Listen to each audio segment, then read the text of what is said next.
qu'on est la meilleure tribune du championnat. Mais oui, je veux dire qu'on est la meilleure tribune du championnat. La première actu ? Ouais, la première actu, on l'a évoqué très vite fait, c'est le retour à l'entraînement, le début de la réathlétisation pour Zakaria Bouklal. Il a repris donc le sport en salle, seul à Toulouse. Plutôt bonne nouvelle, on s'attendait peut-être pas à le voir rejouer cette saison, mais ça a l'air de bien se passer pour lui niveau rééducation. Donc il y a peut-être un espoir de le revoir un jour avec le maillot du TFC avant la fin de cette saison.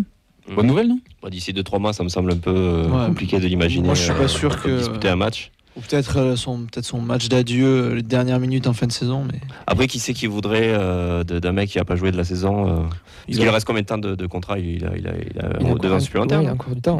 Il a une bonne cote encore. Malgré sa blessure, je pense qu'il va avoir une bonne cote. Ouais. À voir. Mais en tout cas, c'est bien pour lui aussi. Parce que blessure assez longue, on n'a jamais eu trop de communication dessus. Sur sa blessure, ça a toujours été un mystère. C'est bizarre. Et puis voilà, écoute, on lui souhaite un bon retour. Sur les centres, déjà à la salle de sport et ensuite sur les centres d'entraînement. Une petite îlée à la fin de saison peut-être ? Ouais, c'est ce que je pense. Franchement, écoute, c'est déjà ça de prix, non ? Ça ressemble en tout cas au final. Au final, vu le peu de communication qu'on a, l'absence et tout, rien que le fait déjà de le revoir reprendre l'entraînement à Toulouse en plus, c'est déjà en soi une bonne chose. Parce que c'était quoi ? C'était en septembre ? Oui, premier match d'Europa League. Donc ça fait 6 mois. C'est long. Ça commence à faire très très long. Du coup, vu qu'il a joué, si on gagne l'Europa League, il aura aussi gagné. Voilà, c'est une info que je vous donne au passage. Il va peut-être en finale, il va peut-être rentrer. Ce serait beau. Faut que j'arrête. Il faut que je redescende sur terre. Tout est possible. La Superbox, c'est comment du coup Molto bene. Je parle italien.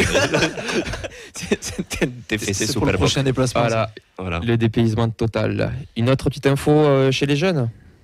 Tu veux que je passe ? Oui, c'est trop de politesse. Le Pichoun Thibaut Nègre qui est sélectionné avec l'équipe de France U16 pour un tournoi de développement en Turquie du 23 février au 5 mars avec un beau programme, des matchs amicaux contre le Danemark, l'Espagne et le Japon. Donc ça fait toujours plaisir d'avoir des Pichouns qui sont sélectionnés dans les équipes de jeunes. On a un peu coutumier du fait à Toulouse et Thibaut Nègre il performe beaucoup ces derniers temps. Donc c'est mérité pour lui, on suivra ça de loin ou de près s'il y en a qui sont chauds d'aller jusqu'en Turquie, mais je suis pas si sûr, voilà, on l'encouragera. Ils peuvent y aller pour autre chose et faire un petit crochet. Mais... Allez, on embrasse Clément une nouvelle fois. Il y aura d'autres internationaux sûrement d'ici la semaine prochaine, parce qu'il y a les équipes de jeunes, que ce soit chez les garçons, chez les filles, qui auront des matchs dans les prochaines semaines. On va passer au programme du week-end, beaucoup de matchs à domicile. On va commencer avec la N2 qui recevra donc Bourgoin-Jallieu, ce sera samedi à 17h sur l'annexe 1 du stadium. Les U19 aussi reçoivent sur l'annexe 1.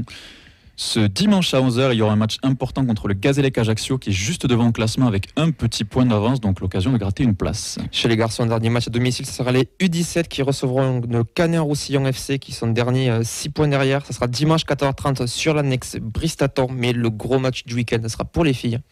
Ouais, les féminines avec la D3 qui reçoit sur l'annexe Bristaton Colomiers ce dimanche à 11h, donc 3 sur 3 pour nos équipes annexes qui reçoivent. On vous invite à aller les voir évidemment. Et gros match pour la D3 qui est toujours en tête de cette D3 et qui compte bien y rester jusqu'à la fin de la saison. Ouais, c'est aussi l'occasion parce que de toute façon, tant que Cannes ne trébuchera pas, ils seront toujours ex aequo là. Donc il va falloir toujours gagner pour être sûr de ne pas être dépendant aussi des résultats d'adversaires.